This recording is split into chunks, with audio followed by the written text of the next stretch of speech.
We know how the people who watched every night of the January 6 hearings are likely to vote. We know how the people who think the 2020 election was stolen are likely to vote. What we don't know is how the people who haven't really been paying attention to all of this will vote, or if they'll even show up to vote at all. So John is setting off across the country, running focus groups like this one to find out. How many of you plan on voting in the midterm elections this November? What is that? Who is your member of Congress, and do you think they're doing a good job?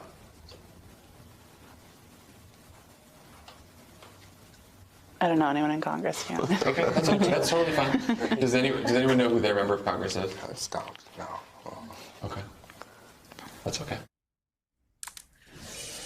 Joining us now is Jon Favreau, former speechwriter for President Obama. He, of course, co-hosts the podcast Pod Save America and is also the host of The Wilderness, a podcast about the history and future of the Democratic Party. John, thank you for being with us tonight, and congratulations on running such a successful focus group, I think. That was fun to listen to, huh? People are really excited about the midterm. Yes, fun and shocking. I mean, we have been led to believe, we in the press and in the American public, that the mythic swing voter is some white dude in a diner in the Midwest. And I feel like your work tears that myth apart. What have you found out in your travels across this great country about who swing voters actually are?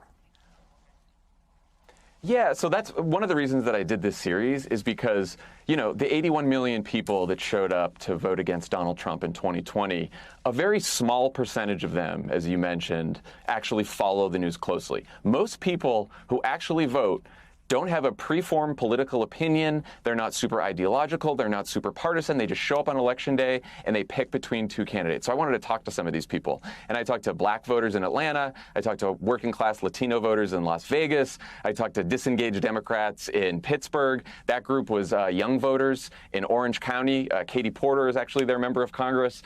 And they all voted for Joe Biden in 2020, but they're not sure what they're going to do in 2022. And when you talk to these voters, what really comes through is the issues that they care about, the issues they talk about the most are trying to make their rent, trying to own a home, the cost of gas, the cost of food.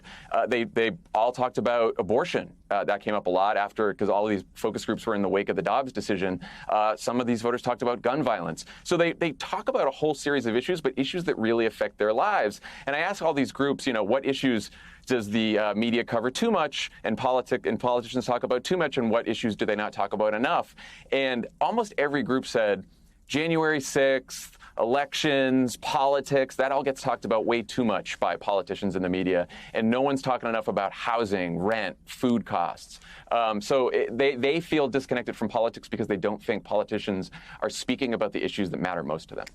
I mean, listen, I'm guilty of talking a lot about January 6th, but not so much because it's necessarily a sensational story, but because none of it matters if we have a democracy that doesn't fundamentally function, right? You can't do anything about economic policy or student debt or the climate if you don't have a representative democracy. Are they engaged on, are they aware of the existential threats to democracy? I mean, is that something that even comes across the radar, or really does it have to be so literally personal that otherwise it doesn't make a dent? So their views of democracy and politics are that politics isn't working.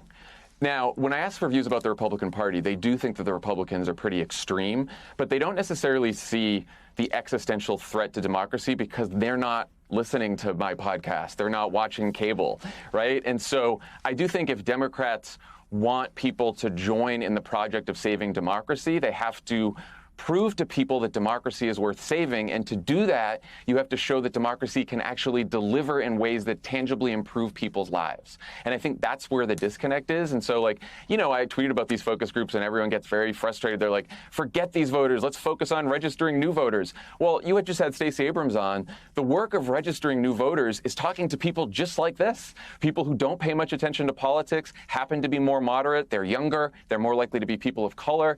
And you really have to engage in very difficult conversations to persuade people why they should get out of their house in November and actually go vote.